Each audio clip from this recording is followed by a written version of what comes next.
오늘 함께 은혜를 나눌 말씀은 마태복음 16장 16절입니다. 마태복음 16장 16절.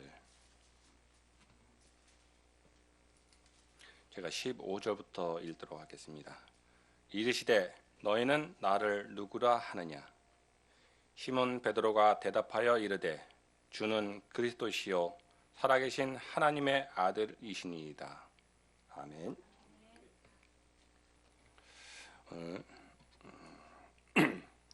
예수님께서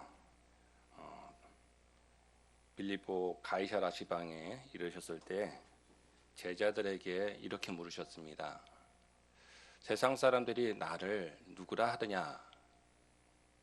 그러니까 제자들이 말을 하기를 세례 요한, 더러는 엘리야라고도 하고 어떤 이는 예레미야 선지자, 그 선지자 중에 한 분이라고 합니다. 이렇게 대답을 했습니다. 그 말씀을 들으시고 예수님께서 제자들에게 다시 한번 질문하십니다. 그러면 너희들은 나를 누구라고 생각하느냐? 이 질문에 베드로가 한 대답입니다. 주는 그리스도시요 살아계신 하나님의 아들이십니다. 오늘 만약에 이 자리에서 예수님께서 여러분에게 너희들은 나를 누구라 하겠느냐 하면 여러분은 어떻게 대답을 하시겠습니까? 우리는 그리스도이기 때문에 당연히 베드로처럼 주는 그리스도시요 살아계신 하나님의 아들이시라고 대답을 할 것입니다. 그런데 이 말씀은 그 이후에 예수님께서 이렇게 말씀하십니다. 17절을 보시면 예수께서 대답하여 이르시되 바요나 시몬아 내가 복이 있도다. 이를 내게 알게 한 이는 혈육이 아니요 하늘에 계신 내 아버지시니라. 이렇게 대답할 수 있었던 것은 어찌 보면 베드로 자신의 입술로 증거한 것이 아니라 하나님께서 주신 은혜로 이렇게 대답을 했다는 것을 말씀해 주십니다. 왜냐하면 만약에 이 대답이 베드로의 그 진심에서 나온 말이었다면 아마 이 이후에 예수님께서 그 대제사장들에게 잡혀서 신문을 당하시려 끌려가셨을 때 그 주변의 사람이 너도 예수님과 같은 일행이지 않았냐 했을 때 아마 베드로는 똑같이 그래 나는 예수님과 같은 일행이다 이렇게 담대하게 말할 수 있었을 것입니다. 이렇게 예수님의 질문에는 주는 그리스도라고 분명하게 말을 해놓고도 이후에 베드로는 자신의 안위를 걱정해서 예수님이 잡혀갔을 때 자신도 그런 고초를 당할까 봐 그 자리에서는 3번씩이나 예수님을 부인합니다. 베드로는 예수님과 3년간의 공생의 기간을 같이 먹고 자고 하면서 동행했던 제자입니다. 그 중에서도 예수님께서도 최고로 주실 만큼 수제자라고 할 수 있는 사람이었습니다. 그도 예수님의 질문에는 예수님은 그리스도라고 분명하게 말해놓고 나서도 이후에 많은 흔들림이 있었던 걸 볼 수 있습니다. 제가 오늘 말씀 제목으로 예수는 그리스도라고만 딱 정했습니다. 만약에 예수는 그리스도 그 다음에 우리가 이 문자에 붙이는 부호를 붙인다면 여러분은 그 뒤에 어떤 부호를 붙이실 수 있을까요? 예수는 그리스도다 하셔서 느낌표를 붙이실 수 있을까요? 아니면 예수는 그리스도인가? 물음표를 붙이시겠습니까?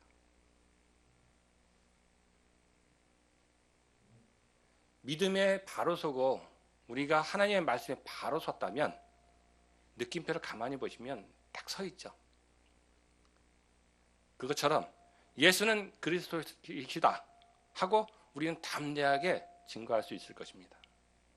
그러나 우리의 믿음이 지금 베드로처럼 지금은 시인할지언정 또 뒤에 가서 많이 바로 서지 못했다면 우리의 믿음은 바로 서지 못하고 조금 구부러질 것입니다. 흔들릴 것입니다. 느낌표가 구부러지면 물음표로 바뀔 수 있습니다.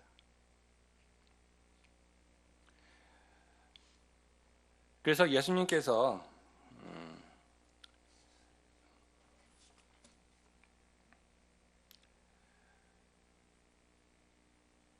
본인이 그리스도이신 것을 말씀하셨지만, 그리고 그리스도가 어떠한 삶을 살아실지는, 그 삶을 살다가 또 어떻게 되셔야 될지 예수님께서는 다 알고 계셨습니다.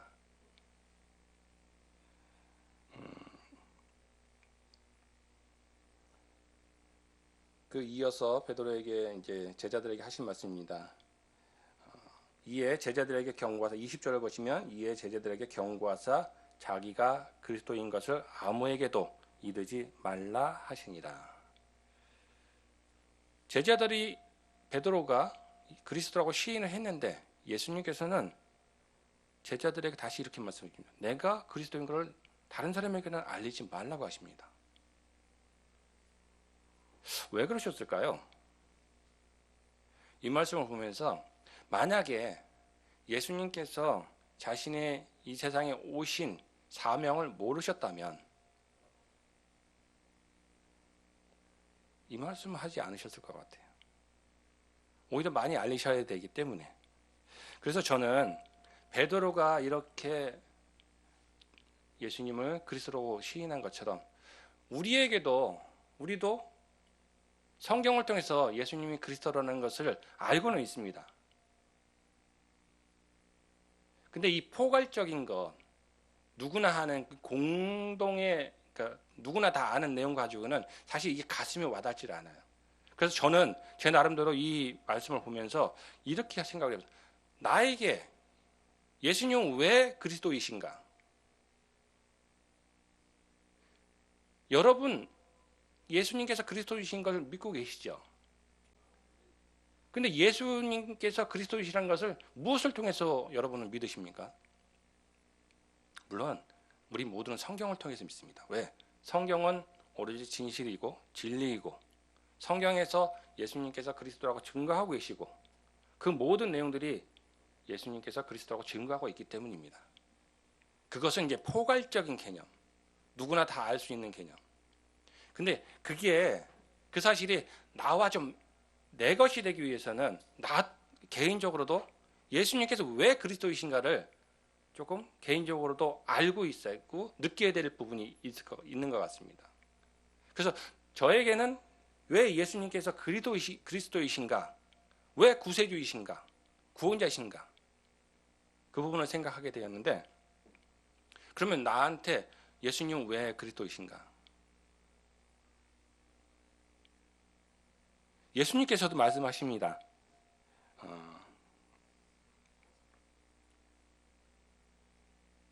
요한복음 14장 11절 한번 같이 보도록 하겠습니다.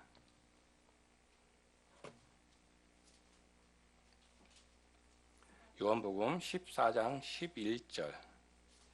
여기서 이제 예수님의 제자 중에 한 제자인 빌립이 예수님께 예수님은 하나님의 아들이심을 믿습니다. 그 대신 하나님을 좀 보게 해 주십시오라고 하는 그 청에 예수님께서 하시는 말씀입니다. 곧 예수님께서 이렇게 말씀하시죠. 나를 본 것이 곧 하나님을 본 것이다. 나와 하나님은 곧 하나다. 그런데도 불구하고 이 제자들은 이제 하나님을 보기를 원했죠. 이 말에 예수님께서 대답하신 것입니다. 11절 보겠습니다. 내가 아버지 안에 거하고 아버지께서 내 안에 계심을 믿으라. 그렇지 못하겠거든 행하는 그 일로 말미암아 나를 믿으라. 저는 이 부분은 그냥 가볍게 흘려넘겼어요. 그냥 예수님과 하나님은 하나이시다. 같은 적이시니까 우리가 삼위일체 하나님을 잘 알고 있듯이 하나님과 예수님, 성령님이 곧 하나이시기 때문에 이런 말씀을 하셨다 이렇게 했는데, 이 말 중에 그렇게 중요하지 않게 느껴졌던 행하는 그 일로 말미암아 나를 믿으라, 이 말씀이 갑자기 눈에 들어왔어요. 그래서 저는 생각해 봤습니다. 내가 왜 예수님을 그리스도로 믿는가? 예수님이 무슨 일을 하셨는데, 곧 예수님께서 하신 일을 더듬어 보면 이게 인간인 예수가 한 일인지 아니면 하나님의 아들이신 그리스도로서 하신 일인지. 예수님께서 만약에 그냥 인간으로 오셔서 지금 하나님의 아들로 오신 예수님이 하셨던 일을 했다면 반드시 무엇인가 목적이 있었겠죠. 사람은 어떤 일을 할 때 자신의 목표와 아니면 생각에 따라서 행동을 하게 됩니다. 그러면 예수님은 과연 왜 그 일들을 하셨을까? 예수님한테 무슨 그 일을 함으로 인해서 인간적으로 어떤 이득이 있으실 걸까? 예수님께서 처음 공생애를 시작하셔가지고 첫 번째로 하신 일이 원래 가나 혼인제에서 그 물을 포도주로 바꾸신 거는 공생애 이전에 하신 일입니다. 그때 예수님께서 분명히 예수님의 어머니에게 말씀하셨죠. 아직 내 때가 이르지 않으셨다고. 그러니까 그것은 예수님이 공생애 시작하기 전에 하신 기적입니다. 근데 예수님께서 공생애 시작하시면서 가장 처음 하신 일이 6월절에 예루살렘 성전에서 성전을 청결케 하신 사건입니다. 여러분도 잘 아시죠? 예수님께서 30살 되셔서 성전에 예루살렘 성전에 가셔가지고 그곳에서 하나님께 바칠 제물을 가지고 장사하는 그것을 보시고 노끈으로 채찍을 만드셔서 모든 그 짐승들을 내쫓고 또 그 돈 바꿔주는 그 판을 뒤엎고 하셨던 내용입니다. 잘 알고 계실 거예요. 근데 그 일을 왜 하셨을까요? 그리고 우리가 생각할 때 예수님은 당연히 하나님의 아들이시니까 그것을 그냥 볼 수 없었겠다. 그래서 그냥 둘러엎고 야 여기는 하나님의 아들이 하나님의 집이고 곧 내 집인데 너희들이 장사하는 곳을 만들었구나. 분노하실 수 있다고 생각할 수 있습니다. 그런데 그게 조금 생각해 보면 그게 단순한 일이 아니에요. 예수는 그때까지만 해도 알려지지 않은 저 갈릴리 나사렛이라고 하는 작은 동네에 젊은 청년에 불과한 사람입니다. 예루살렘 성전은 대제사장이라고 하는 그 대제사장이 관할하고 하나님께 예배를 드리는 제사를 올리는 그런 성전입니다. 그것을 무명의 젊은 청년이 와서 둘러엎었다. 이것은 보통 일이 아닌 것입니다. 그런데 예수님께서 왜 그 일을 하셨을까? 예수님은 이 땅에 오신 이유가 마태복음 1장 22절에 보면 마태복음 1장 22절 함께 볼까요? 한번.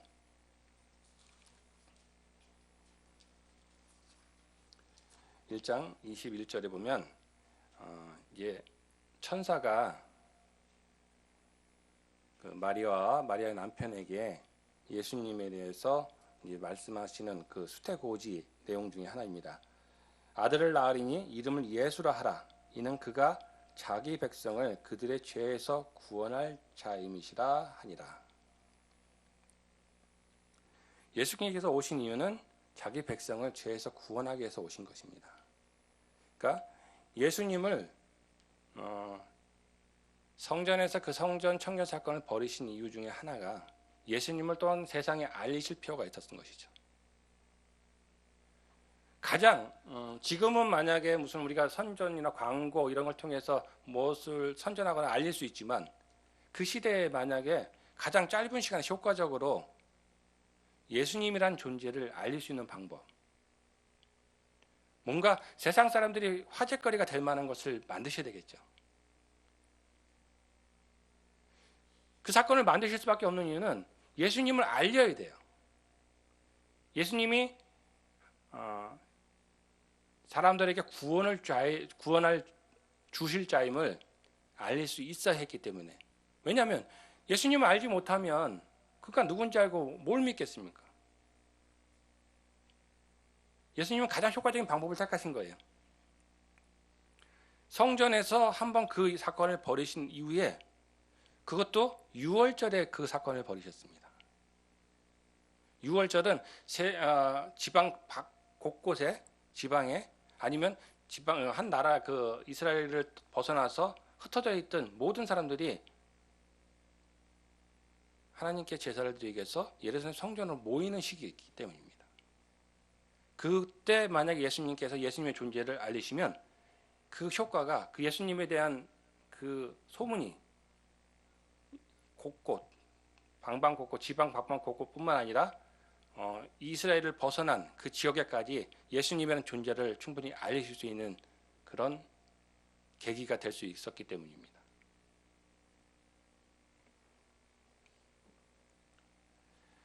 그렇게 하셔야 됐던 이유 중에 하나가 아까 말씀드린 대로 예수님은 자신의 백성들을 구원하시기 위해서 오셨기 때문입니다. 그런데 이것은 생명의 위협을 받을 수 있는 일이에요. 충분히. 일반 사람이라면 그 일을 왜 했을까? 예수님께서 그리스도가 아닌 상태에서 만약에 그 일을 하셨다면 그것은 단순히 자기를 알리기 위한, 피하기 위한, 아니면 자기가 세상에 주목을 받기 위한 어떤 행동이었겠죠. 근데 단순한 사람들이 그냥 사람들의 이목을 끌고 아니면 주목받기 위해서 자신의 목숨을 담보로 그런 일을 벌일 수 있었을까요?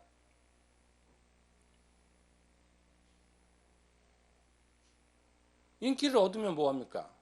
인기를 얻고 나서 만약에 신성 모독죄로 해서 죽임을 당한다면 인간으로서는 얻을 수 있는 이득이 아무것도 없는 거예요. 그러면 예수는 왜 인간적으로 아무런 이득이 없는 일을 벌였나? 그렇게 생각해 보면 이게 사람이 뭔가 얻으려고 한 행동이 아니라는 것을 알 수 있죠. 그리고 예수님께서 마태복음 16장 21절에 보면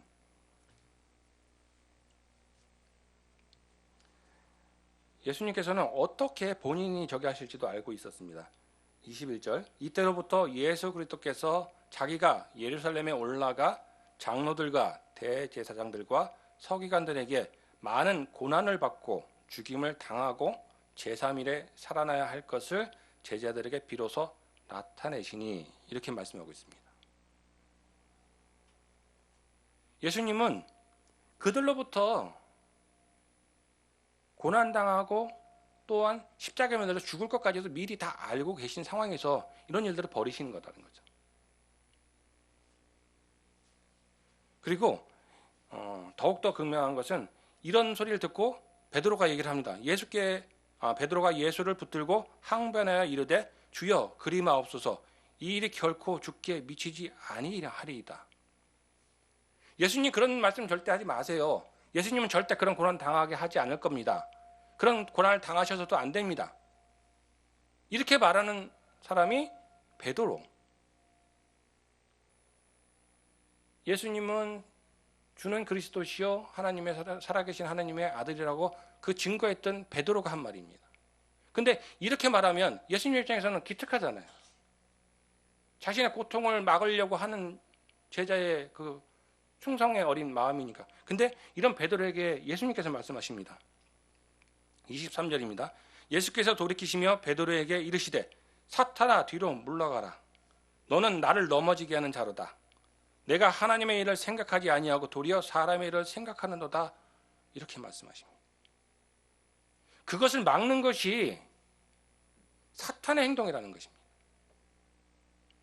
예수님은 죽어주기 위해서 자신들의 백성의 죄를 감당하고 죽어주기 위해서 이 땅에 오셨기 때문에 마땅히 그들로 인해서 죽으셔야 되는데 그걸 막으려고 한다면 하나님의 일을 막는 일이죠. 하나님의 일을 막는 일은 그 사탄의 일인 것입니다. 그래서 충성의 어린 베드로의 그 말을 듣고 예수님은 오히려 화를 내시고 베드로에게 이 사탄아 물러가라고 말씀하시는 거죠. 인간이 만약에 뭔가 얻어낼 것이 있고 사람에게 인기를 얻고자 했다면 예수님께서는 본인이 보이신 이적과 그 모든 행동으로 인해서 충분히 그 시대에 이스라엘 왕이 되실 수 있었고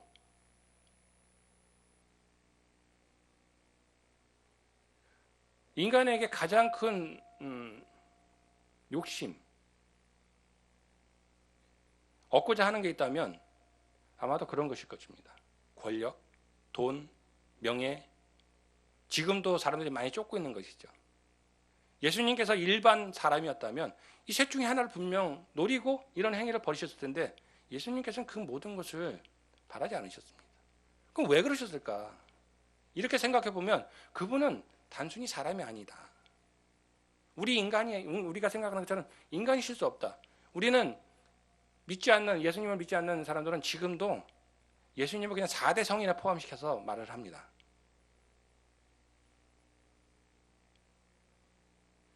듣기 좋게 4대 성인으로 그냥 그리스도에 대한 반발을 무마하기 위해서 4대 성인에 넣은 거지. 자, 예수님께서 하신 행동, 기적과 이적을 빼면 그들이 4대 성인으로 추앙할 만큼 예수님께서 하신 일이 무엇입니까?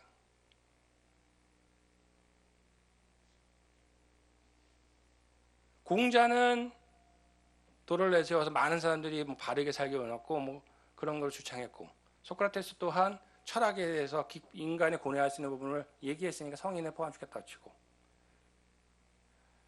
석가 또한 부자 또한 본인의 고뇌에서 얻어진 그 깨달음으로 사람들에게 영향을 미쳤지만 예수님은 기적과 이적을 제외하면 예수님을 믿지 않는 이들이 그분을 왜 4대 성인으로 포함시킬 부분이 과연 그렇게 컸나? 한번 생각해 보게 됩니다.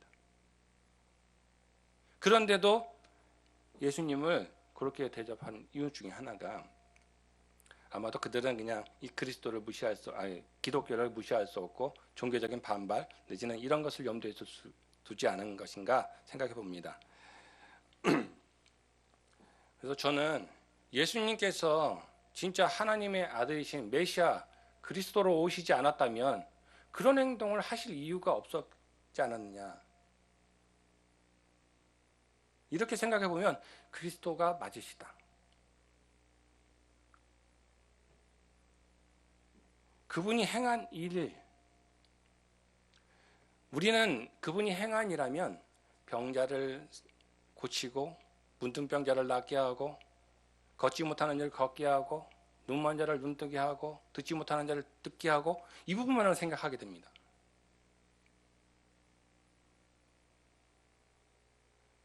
물론 그 일은 일반인이 할 수 없는 일이죠.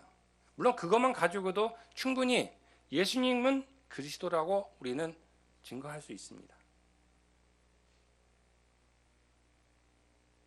근데 그것만 가지고 증거하기엔 뭔가 우리 자신 안에서 뭔가 좀 공허하지 않습니까? 왜? 제자들은 그 시대에 예수님과 같이 하면서 예수님이 하시는 그런 모습들을 다 봤어요.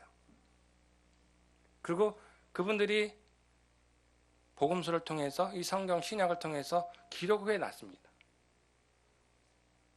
우리는 그 사실을 믿기 때문에 이걸 사실로 받아들일 수 있지만 받아들이면서도 한편으로는 내가 본 것이 아니고 내가 느낀 것이 아니고 내 가슴 안에 뭔가 와닿는 게 부족하니까 조그만 시련과 고난, 유혹 이런 게 우리 믿음이 때로는 흔들리는 것입니다. 그래서 나만이 확실하게 예수님을 그리스도라고 강하게 주장할 수 있는 말씀 안에서 그런 대목을 한 구절 찾아가지고 내가 간직하고 있는 것도 굉장히 중요한 것 같습니다. 그래서 성경 이외에 저는 이 구절을 통해서 내가 느끼기에도 내가 생각하기에도 내가 깨닫기에도 예수님은 그리스도이실 밖에 없어. 왜? 사람이라면 그런 행동을 할 필요가 없는데 그분은 그 일을 하셨습니다.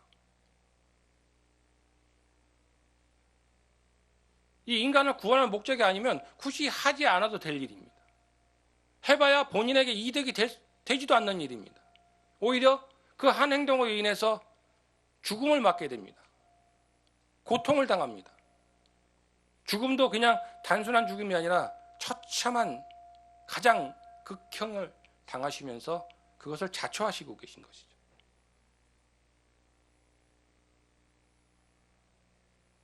명예가 따르는 것도 아니고 어떠한 금전적인 이득이 있는 것도 아니고 권력을 잡을 수 있는 것도 아닌데 왜 그런 일을 굳이나 인간이라면 그런 아무런 이득도 없는 일을 했겠는가?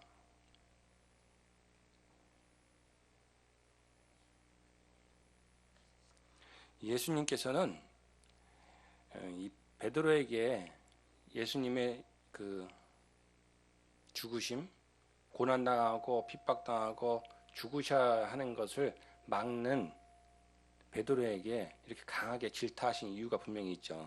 왜냐하면 요한복음 14장 6절에 보면 예수님께서 말씀하시죠. 내가 곧 길이요 진리요 생명이니 나로 말미암지 않고는 아버지께로 올 자가 없다고 말씀하십니다. 예수님이 십자가에 달려서 모든 죄를, 인간들의 죄를 짊어지고 죽지 않으시면 우리가 하나님께로 가는 길이 없어지는 거예요. 그 길을 못 만들게 하는 거기 때문에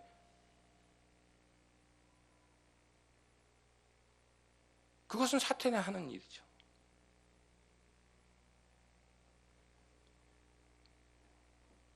우리가 하나님께 가는 길을 만드시기 위해서 예수님은 그런 일들을 하신 것입니다.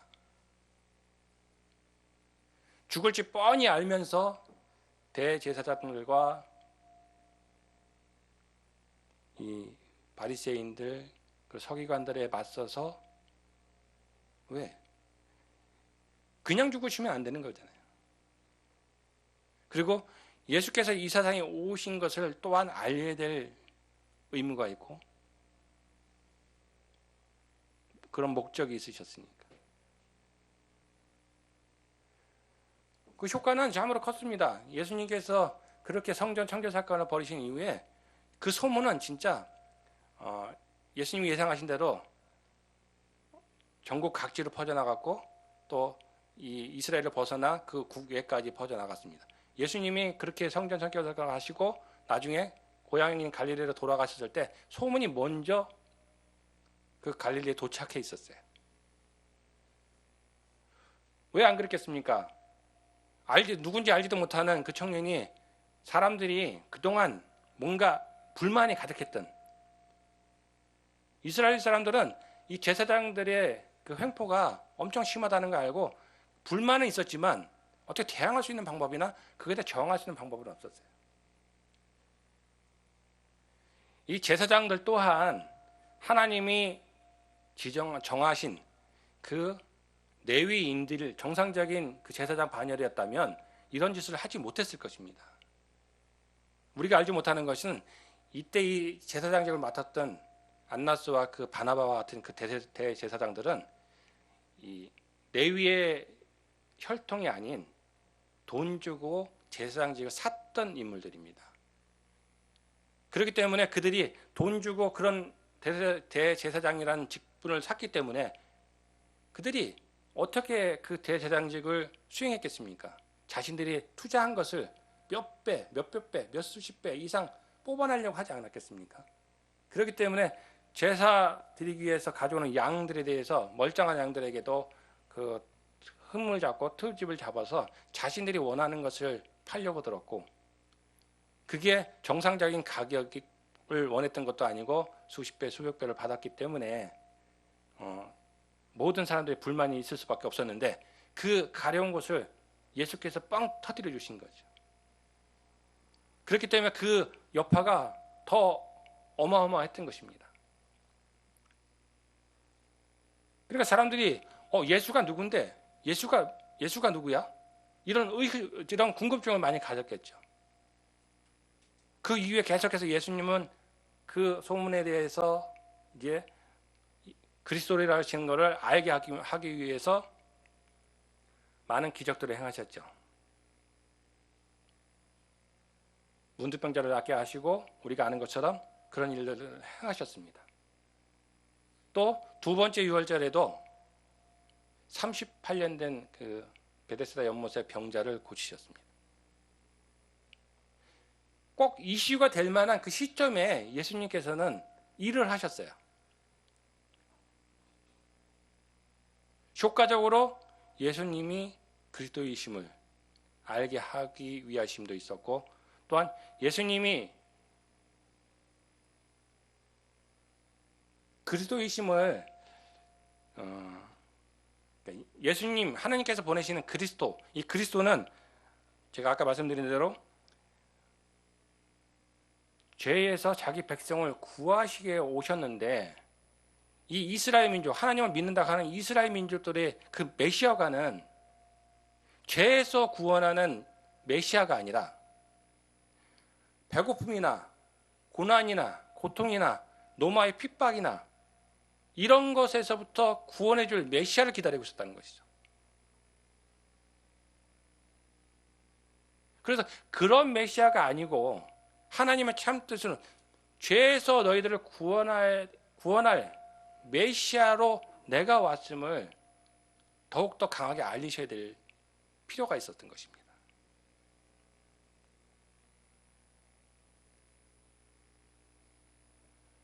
그런 방법을 택하셔서 예수님께서는 많은 사람들이 한 번에 그 소문을 통해서 예수님을 알리시는 방법을 통하는 방법이 유월절, 많은 사람들이 모이는 유월절, 가장 큰 이슈를 일으키셔서 예수가 누군가 궁금증을 갖게 하셨던 거죠.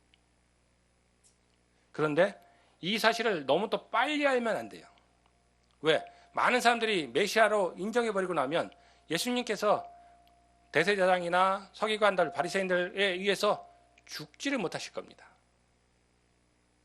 먼저 메시아인지 알아버리면 그 예수님을 십자가에 매달려고 할 때 국민들의 반대가 심하겠죠. 그래서 말씀하셨듯이 아직은 너희들만 알고 다른 사람들에게는 말하지 말라고 말씀하신 것입니다.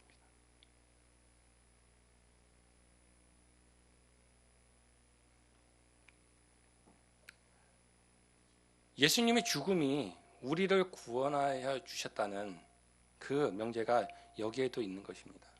예수님은 처음부터 죽어야 할 줄 알고 오셨고 그들에 의해서 죽음을 당해야 된다는 것도 알고 계셨습니다. 죽을 줄 알고 그 일을 버리셨다는 거죠. 그 일을 하다 보면 죽을 수도 있겠구나가 아니라 나는 반드시 죽어야 하기 때문에 그 일을 해야 한다는 것입니다. 죽는 것은 똑같을지 몰라도 그것은 반드시 차이가 있는 것이죠. 우리가 그 차이를 알고 예수님께서 이 땅에 오신 목적이 섬기려 하셨다고 하는 것처럼 섬김을 받으려 했다면 예수님께서는 권력을 잡으실 수도 있었고 엄청난 부를 축적하실 수도 있었고 오히려 예수님은 왕으로 추대하려고 하는 이스라엘 백성들을 피해서 오히려 도망다니면서 복음을 전파하셨죠. 이런 모든 것을 볼 때 예수님은 제가 느끼는 예수님은 그리스도가 확실하십니다. 여러분도 성경을 보다 보면 그냥 성경 말씀이 물론 진리고 하나님의 말씀이기 때문에 모든 것이 진실이고 사실이지만 그리고 그대로 받아들이시는 거 물론 좋지만 그리고 또 가장 훌륭하긴 하지만 그 말씀에 대해서 내가 진짜 공감할 수 있고 그 믿음을 굳게 세울 수 있는 방법은 그 말씀 중에서 또한 내가 그 말씀을 내가 깨닫는 것입니다. 목사님이 일깨워 주시고 내가 모르는 부분을 일깨워 줄 수 있죠. 우리가 스승님한테 배우듯이. 그렇게 받아들인 것을 또한 내가 소화할 수 있어야 합니다. 그냥 듣기만 하고 그쳐버리면 사실 공감은 하지만 맞다고 인정은 하지만 뭔가 부족합니다.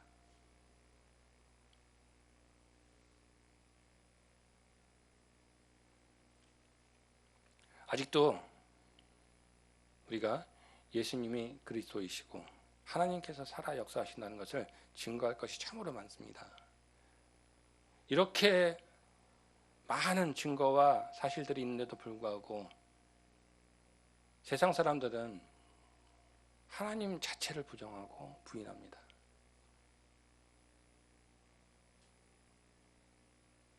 이제 계절이 벌써 9월도 이제 마지막 주, 이제 10월이 됩니다.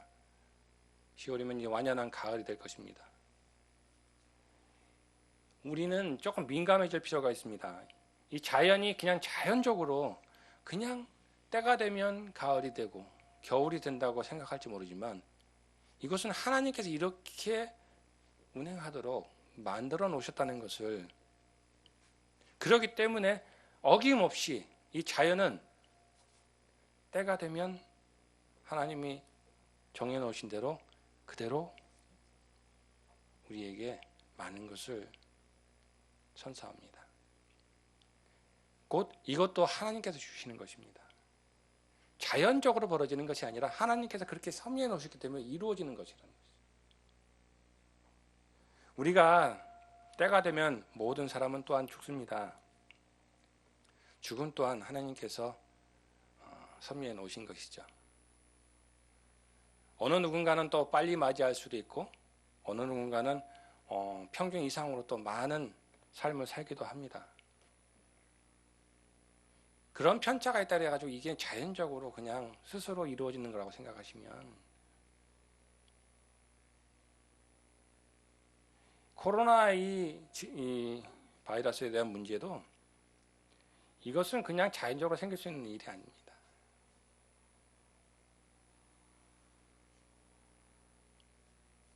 분명 이 안에도 하나님께서 이런 코로나 바이러스 사태와 같은 이런 상황 속에서도 이 상황을 통해서 우리에게 분명히 말씀하시고자 하는 어떤 분명한 메시지가 있을 것입니다.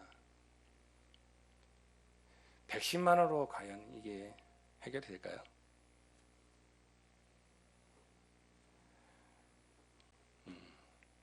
우리 모두가 하나님의 말씀을, 그러니까 우리 이런 경우가 많죠. 공통으로 소유하는 것에 대해서, 공통으로 잘 알고 있는 부분에 대해서는 사실 그에 대한 애착이 좀 덜합니다. 그런데 그 공통적인 것 중에서 만약에 나의 개인적인 것이 있을 때는 내 것이라는 것 때문에 그거에 대한 애착을 가지고 또 소중하게 생각을 합니다. 이런 것처럼 성경 말씀을 그냥 포괄적으로도 소유하는 것도 좋지만 그 중에서 또한 어떤 말씀이 나에게 내 개인적인 것으로 소장하고 소유함으로 인해서 더 소중하게 느낄 수 있다는 것입니다. 제가 말씀드리고 싶었던 것은 바로 이것입니다. 예수께서 그리스도이심은 확실합니다. 그렇지만 이것을 더 소중하게 생각하고 그냥 예수가 그리스도이시다, 그냥 예수 그리스도다 이렇게 넘기는 것이 아니라 예수가 왜 그리스도이신지, 내가 왜 소중하게 예수님을 그리스도로 섬겨야 하고 믿어야 하는지, 그런 개인적인 깨달음을 갖게 되기를, 그런 성도님들 되시기를 축원합니다.